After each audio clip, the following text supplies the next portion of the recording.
What does that poor guy know about the fun that I have with my life? But yeah, we are capable to be happy. We're capable to be sad. We're capable to be produce any emotion as you do.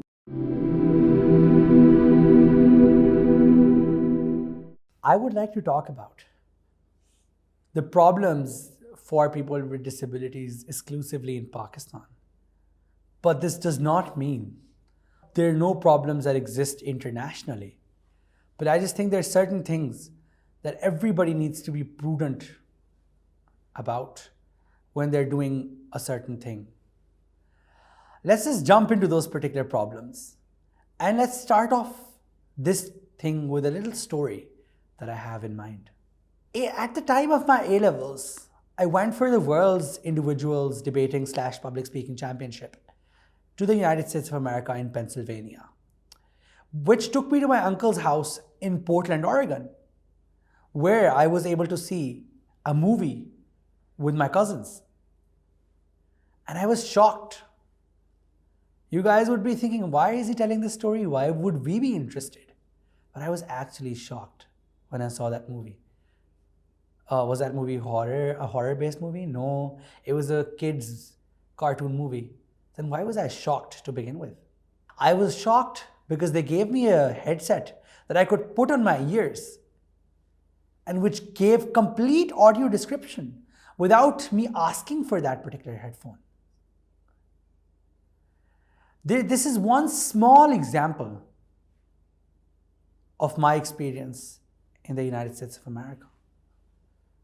Then my time at New York University, I was in New York City, and I used to walk to class from 3rd Avenue to my classes, which were sometimes in Kimmel or in Stern. So you guys, like Tisch Hall, people who are familiar with New York, they would know these particular terms. It's like a 10-minute walk.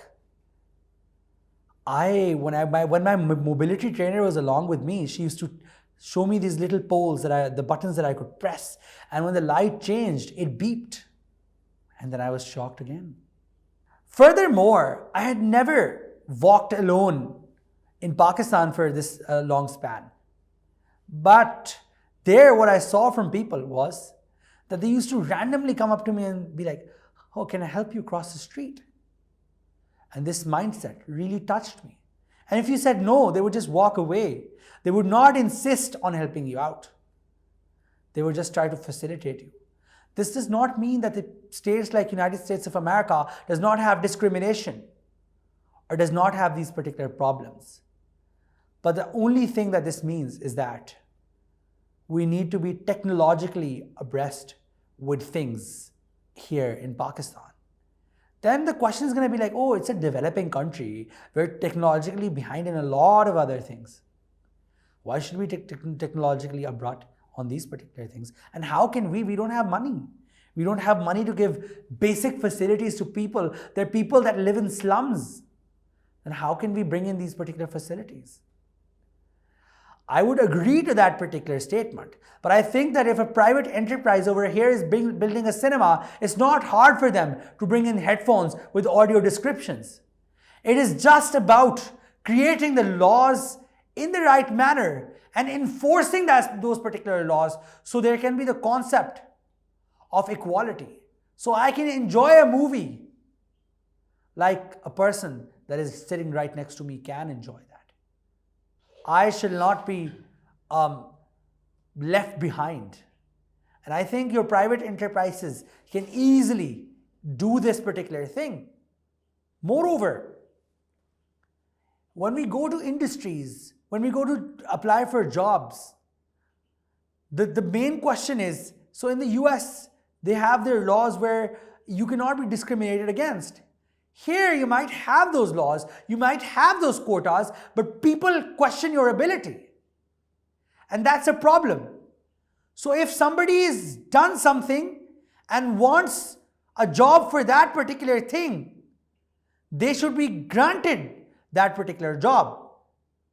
When I was, as I prepare to live my life in Pakistan after my graduation from New York University, people said that you're going to face a lot of discrimination here. People are going to question you on every pathway. And I think that questioning can only go away when people with visual impairments start taking a stand for themselves and start telling the society that this is not the way you can treat us. If silence protrudes and continues, then there's no way for you to actually bring in any change to society. There's no way for you to facilitate evolution to begin with. This is the second sort of change that needs to be brought in, because this war is not only going to be fought on an ideological front, if you want to call it, on a technological front, I beg your pardon, but it also has to taken up on an ideological front. And not only in Pakistan, across the world, there needs to be an ideological shift, a shift in paradigm. Because then only will these particular people be able to provide to your society in a manner which is based on the idea of productivity and on the basis of the idea of fulfillment. Thirdly, and lastly, the thing that needs to change is also viewing emotions. So a lot of people ask me this question, oh, how do you dream? Do you actually dream? Or if you dream, how do you dream? I just tell them, I dream like the way I perceive society right now.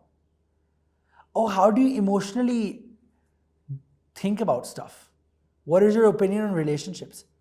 I just answer them, I have the same opinions as you because my mind is no different from yours.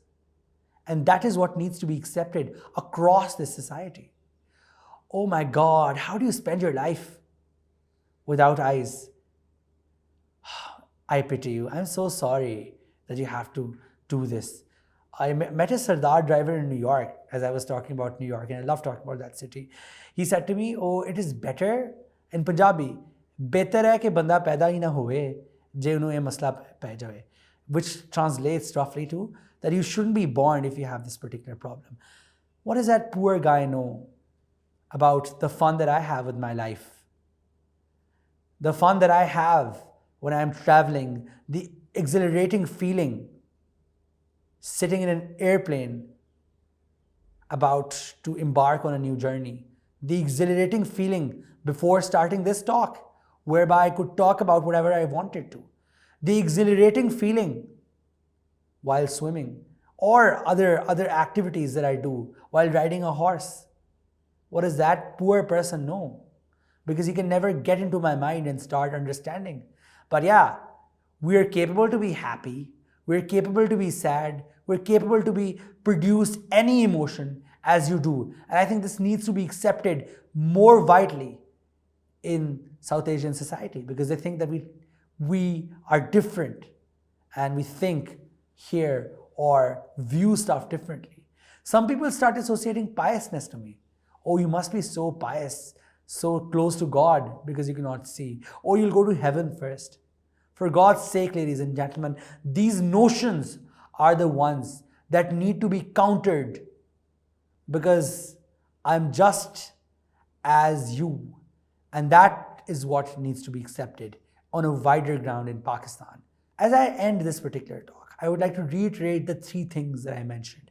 Firstly, technological change. Secondarily, ideological change. And lastly, just understanding people on an equal footing, which is very, very lacking within this particular nation.